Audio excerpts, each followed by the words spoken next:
Hello, everybody, and welcome back to Odin's movie blog. I am the critic who is a cynic. Hope you're doing well, and today we're talking about the Joker box office news once again. But before we get into the early projections for this weekend, I did want to talk a little bit about this new report that came out about Jared Leto apparently being very upset and alienated over Todd Phillips' Joker film. And all I can say is this: dude, get over it.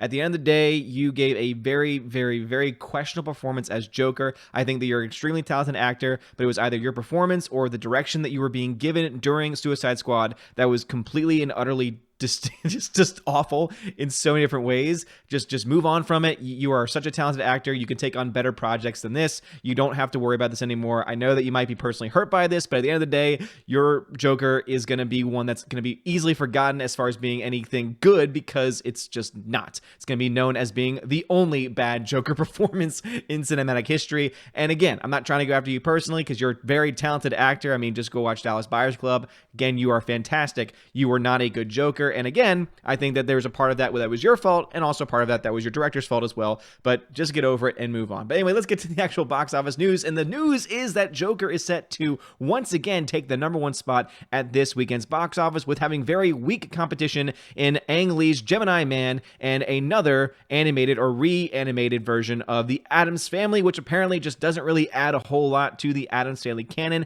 and just seems like a fluff film that's being added on for the sake of being added on, which apparently has some messaging in it that hits you over the head. What that messaging is, I really have no idea. That's just based on the early reviews that I've heard about the film from people that I trust.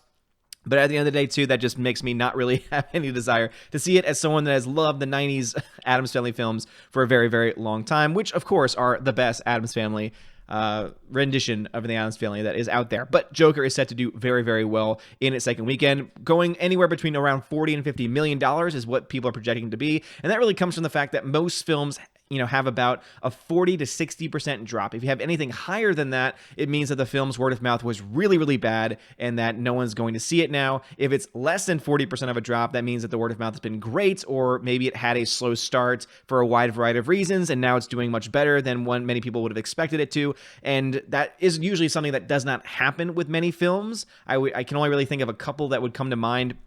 I know I had to do even a little bit of research on that just to double check and make sure that that is the case, of those films not doing nearly as bad in the second weekend. But 50 to 60, 40 to 60 overall is pretty standard when it comes to drops, and those are normal standards. If you drop over 60%, as I said before, that's usually a very good indicator that the film is not being well received by audiences overall. But because of the fact we do know that the Joker has been well received, the audience scores are high across the board, no matter what website you go to. Recently, it's cracked into the IMDb top 250's top 10 list, which is nothing to snuff at. I mean, obviously you need a certain number of reviews for that. Those reviews need to be of a certain number. And to be honest, I absolutely agree with them, because I think Joker is one of the greatest movies, if not of this past year, definitely of the last several years at the very least. Whether it's one of the greatest films of all time, I think only time will be able to tell if that is indeed the case. However, I can totally support the fact that people are still going to see this film and seeing it a second time and a third time and a fourth time, because I honestly think that it is really that damn good. We don't have many movies that are that good anymore. So when you have one that comes along, go out and support it, so that way they'll make more films like it in the future. But that's not a very good sign and not a very good indication for what is likely to happen with Gemini Man and Addams Family. So Addams Family is actually set to do better than Gemini Man, which is an Ang Lee big budget film shot in 120 frames per second, and it's going to be shown in 60 to 90 frames per second. Basically anything that happened with The Hobbit. Y'all remember when Peter Jackson was trying to push this new, HFR, the high frame rate filmmaking, and it just never took on because it just never looked real. It took away the cinematic quality of the film, and yet it was kind of cool, but not cool enough to sit through 2.5 hours worth of a movie that was mostly CGI and really not as good, not even being able to tie the bootstraps of what preceded it in Lord of the Rings. Sorry, Peter Jackson, but let's just be honest here. But in all honesty, though, I think that Gemini Man just does not seem to be anything special, does not seem to be anything that people are going to go out of their way to see. Yeah, it's got Will Smith. Yeah, it's got Ang Lee, who has had some pretty good success in the past at the box office, has also had some pretty big failures at the box office, too. But even then, even with all those things to take into account, I know that just from the trailers alone, it just makes me just question it, because the CG from the trailers already just does not look that great. And apparently the only time that the CGI does look good in the film is when he is in the dark. And all I can say is, okay, so basically when there's no lighting to it, meaning that they can pretty much cheat on the effects, that's when it looks good. That reminds me a lot of Game of Thrones, where Game of Thrones thought they could get away with it, and then they ended up having most of their episodes in the dark for that final season, especially the big battles, and it ended up sucking. So in all honesty, I just have no real desires to see it at this point. But the fact that it's right now have a range, a projected range of $19 to $24 million is definitely, I think, on the lower end. I know that they're trying to spin that on boxofficemojo.com and many of the websites saying, oh, but it's good for what they maybe expected for the film to make. But knowing that that film probably cost north of $100 million because of just the effects that had to be brought in for it, and of course, having a star like Will Smith, which means it's not likely going to be less than $100 million before you actually market the film, and it has been marketed, I would say, pretty thoroughly at this point.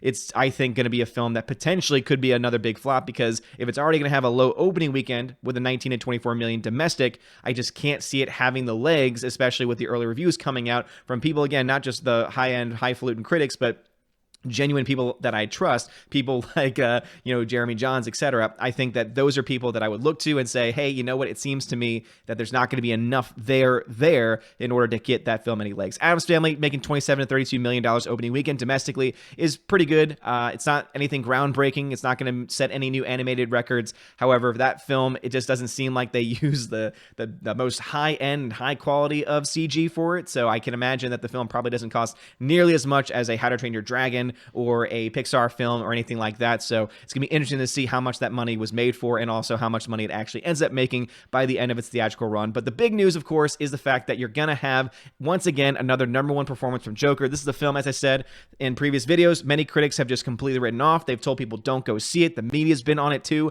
Again, I have that conspiracy theory that some people liked, some people didn't like, about, hey, CNN is actually owned by the same company that owns Warner Media. Could you see some of these news companies, propping up these fake stories about violence in the movies, etc., to try and get more people to support it? Again, I think that there's an argument for and against that. However, I do think that the film by itself is still good enough for you to go see, good enough to be making this amount of money. And if this film only drops about 50%, that's a very good drop to have from week 1 to week 2. That means it's going to have legs. That means that the likelihood of it getting past the $500 million mark is very close. If you look at the current boxofficemojo.com numbers, it has the movie set at $289. This, of course, is lacking some of the foreign totals. If you look to sites like Deadline that have a little bit more ability to focus on certain releases and be able to confirm those releases, or at least to get earlier projections. So when it comes to Joker, when it comes to rather boxofficemojo.com, they only ever really put out what the numbers actually are. The only time that they put out something that is thought to be the numbers is usually on the Sunday number, where they give you the weekend estimates, and then they readjust that for the actuals, which is actually fun, because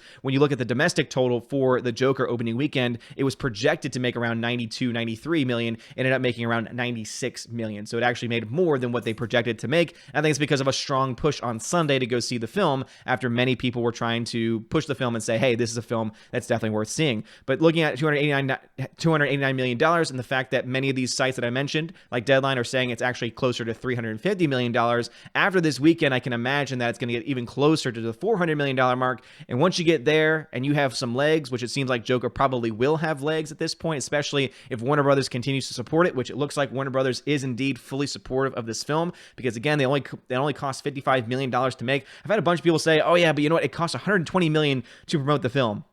I really can't think of many movies spending that much money on the actual production, or rather on the actual marketing for it. So let me go ahead and see if we can just, marketing budget, as I always like to say, we like to do this live for Joker, because I really want to know where they got this number from overall. Let's see. With marketing included, total expenses for the Joker are in the range of $90 million. So that's from Forbes.com. I can be very critical of Forbes.com. However, that is something that is very likely the case. Films and production companies don't usually spend more than half of what it costs to produce the film. And the reason why is because of economics. You don't spend more than what you have. You don't put out more money than what you need to. And even in these giant big budget films, like the ones that cost $350 million to make, they will only spend about half of that on the actual movie itself. That is a rule of thumb in the industry. That's something that I've talked about a lot on the channel, especially in my earlier days when I talked almost completely about the box office. I've mentioned, of course, on the box office coverage I do for geeksandgamers.com. But for anyone that tried to throw out this, oh, it costs $120 million just to market it, not including the production cost, that is farce. That is not true.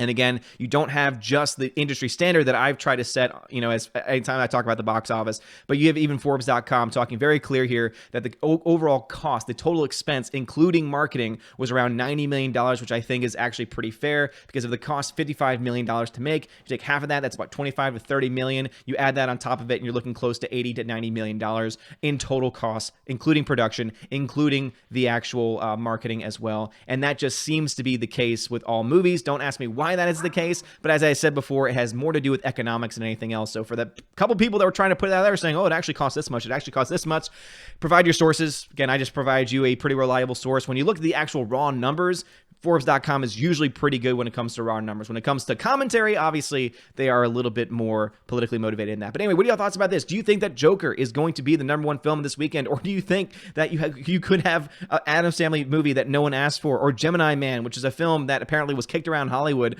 for a good 20 years before Ang Lee decided to pick it up and decided to put his, crap CGI and HFR, high frame rate. And again, Ang Lee has done some really good stuff in the past, but he's also done a lot of crap in the past as well. So this just seems to be another one of those films that no one is really going to want to look for. But anyway, if you want to see the actual weekend forecast itself, again, Joker is set to make around $43 million. I think that it could even get closer to the $50 million mark, which could be interesting, which would be a 55% drop. So you're looking at between 50 and 60% drop, which is very, very good for the domestic overall, with a $28.5 million for Addams Family, $22.8 million for Gemini Man, which I just don't see it getting better. That one probably will have a 60% plus drop in its second weekend. Abominable coming in with 6.8, and Downton Abbey still ranking out that top 5 with $4.5 million. Let me know your thoughts about this and about all the things we talked about in the comment section below, and also what you think Joker will end up making. I'm still somewhere between, especially with the fact that many people are saying it's made $350 million worldwide when you include some of the foreign numbers that haven't been calculated for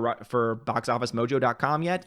I would say that this is definitely well on pace, because if it is at that 350 and it gets to 400 million, and that is about 60% of what it makes, because most films tend to make 60% of what they make, then you could easily just do a quick little math on that and say that if you multiply it by 2, $800 million, that would be if it was 50%, which would be well overperforming, and I don't think it's going to get to that point, but it definitely could. You're looking at between $700 and $800 million by the end of its run in the worldwide market, which I think is going to be a very, very good number, especially on a $55 million budget. And if it does get that high, which I think it will, that's going to be a huge sign to Warner Brothers and other studios that, hey, audiences just want good movies again that are original concepts. Yeah, they can be influenced by other films. That's a shout out to you, John. But they are still original in their construction, original in their character development with the actors and the stories, and are not just, plain, utter remakes, but have a reimagining of a character that many people thought they knew and giving them a little bit of a new idea about it. Anyway, let me know your thoughts about that as well. Anyway,